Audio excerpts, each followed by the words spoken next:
Jelly Belly back at it again with some phobies.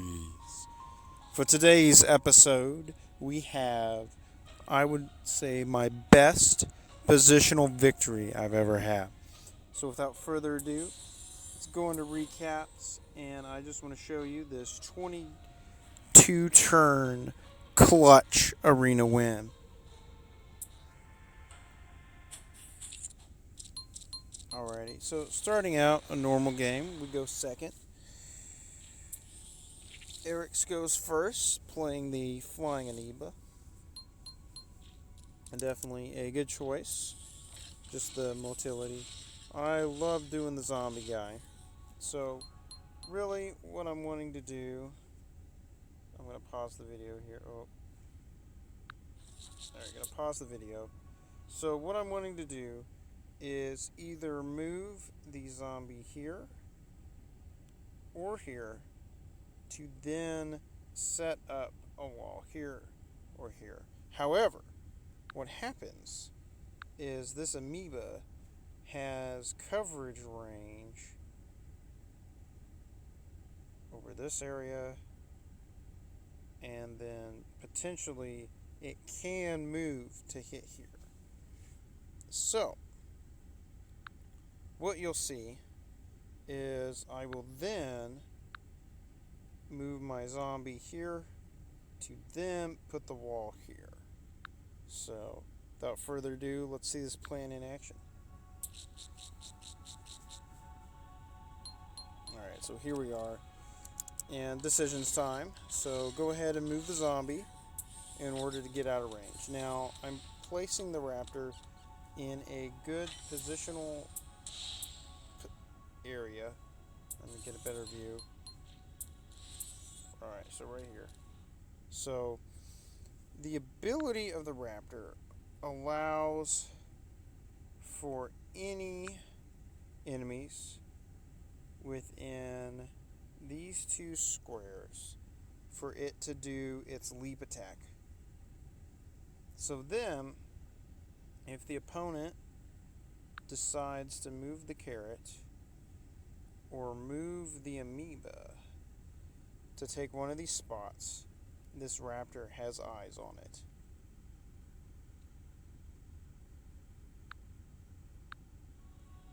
That was my thinking. So, opponent plays the bat, changes things. Carrot goes up, attacks the raptor. Then the amoeba goes in.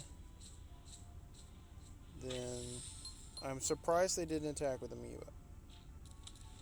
Alright, so what I do is I attack the bat with the raptor, get the heal, and then move in with the zombie. So, simple. I get baited, and then I just move the robot, wanting to get some good position there. Alright, so what I'm wanting to do with the robot is making sure that we do have good coverage over this back square, and then also having mobility, so then he can hit within these two squares and these two squares if the carrot guy moves in or the amoeba moves in. So then we're able to blast him and hit him.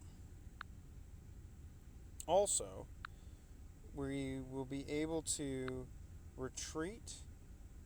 Whoa, I don't want that to be too big. Alright, we'll be able to retreat these two back to help with the attack. Alright, carry on. Alright, so amoeba just totally annihilates the raptor, and then B-Man does B-Man things, and then they summon a cloud. And so, definitely, I'm put in a pinch. So, I retreat the zombie, and I have two choices. Either go Super Saiyan, as you saw, or put a wall here. And my thinking on that is either the clown gets a funnel, but, I mean, honestly, the clown can infiltrate that way. So, really what's going to happen is need to get our Carrot Man's health down, and so that's why I chose to go Super Saiyan. Alright, so chipping away at the carrot, and then getting the cannoner in order to have that additional support unit. So zombie goes down, carrot retreats, which was the greatest thing to see, and then clown positions, and then here we just have a positional game of warfare. So let's see if we get central. So as you can see, with the cannoner, its range is going to be 3 blocks. So it can hit the amoeba. It is protecting this square,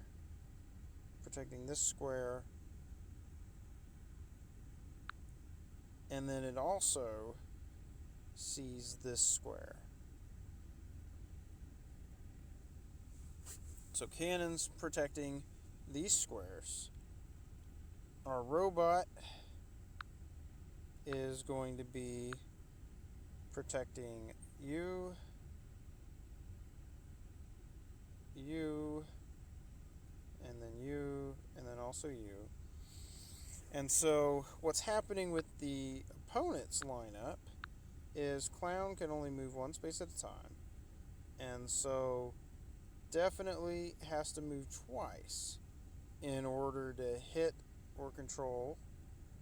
Then the amoeba has to move in order to hit one of my things. And so really it's a bait in order to get the opponent to come in. And as you can see, they didn't really take it as I chipped their amoeba and able to kill it.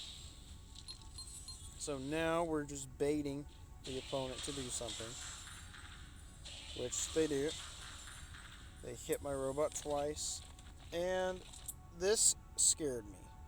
Okay, so Rockman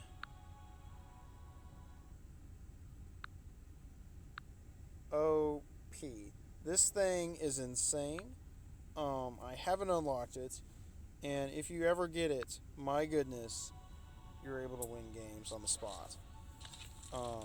If you know how to use it properly.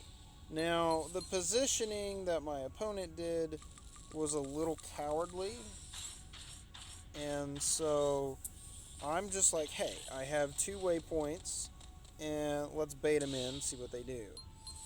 And what unfolds is truly hilarious. So Rockman does its jump attack, Clown, and Carrot. Alright, so what happens now is just a great dance. So I'm like, okay, so I'm going to see your bluff, and I'm going to move my robot here in order to attack the carrot while also covering this square. Then additionally, I'm going to move the boogeyman here to then obliterate the carrot. So that was my thought process. So let's see this unfold. Bam. Alright, so carrot's obliterated. And now I'm just like, well, we still have the cannon. It's still seeing this square. Let's see, 1, 2, 3, here, here, and here. And so it has these kind of coveraged. And I'm like, let's put a body in the fray to kind of body block for it. So that's all we can do. And hope that the opponent messes up. Now, the opponent moves their Rockman to gain this advantage. Now, if you'll see, what has happened is look where the opponent's units are. So everybody is chilling on this side, and oh my goodness, look what is ripe for the taking. So here's what happens, is my game plan now is, so the opponent thinks I'm going to steal this spot. But what occurs is I'm like, let's move the boogeyman on the power up and attack the heart directly. Okay, my reasoning on this is because let's look. The opponent has 3 keys. All right, and look where their spawn point is. So their spawn point is way down here, and they have to move through all this material, either going this way or this way, to get to the boogeyman. Or they have to retreat their opponents from my heart.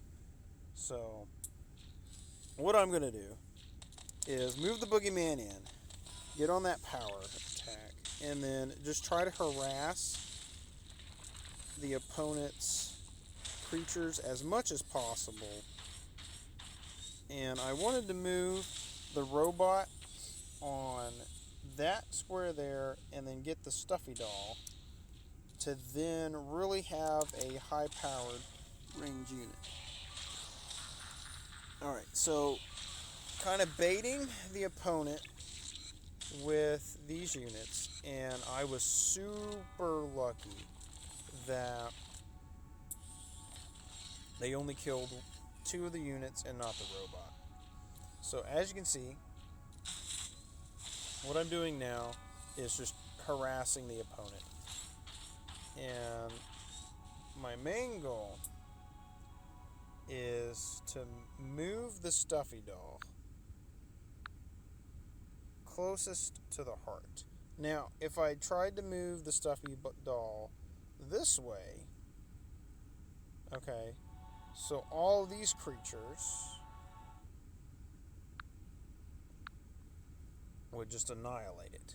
So we have to positionally circumnavigate the stuffy doll to this square or this square to then hit the heart. Oh my goodness, I'm sorry about that shape.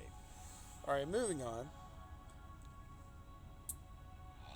All the while, our boogie monster is doing 900 damage.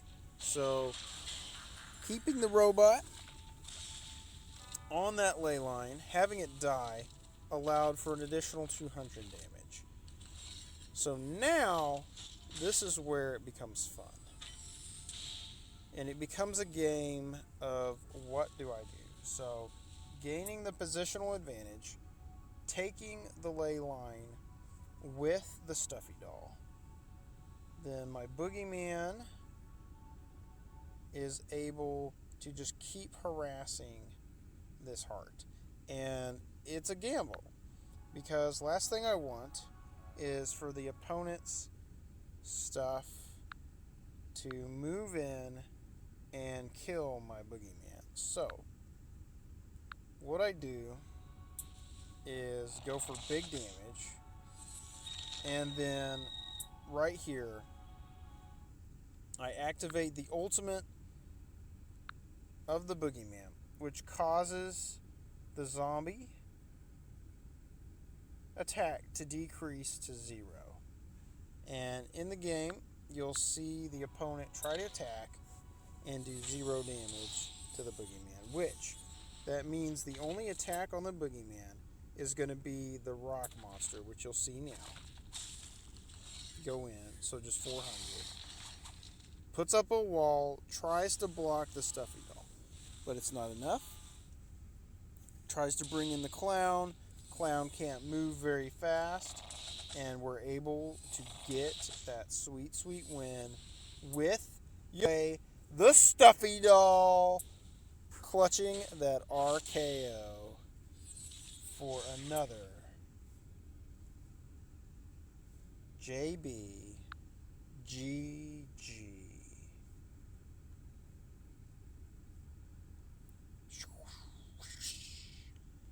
Alright.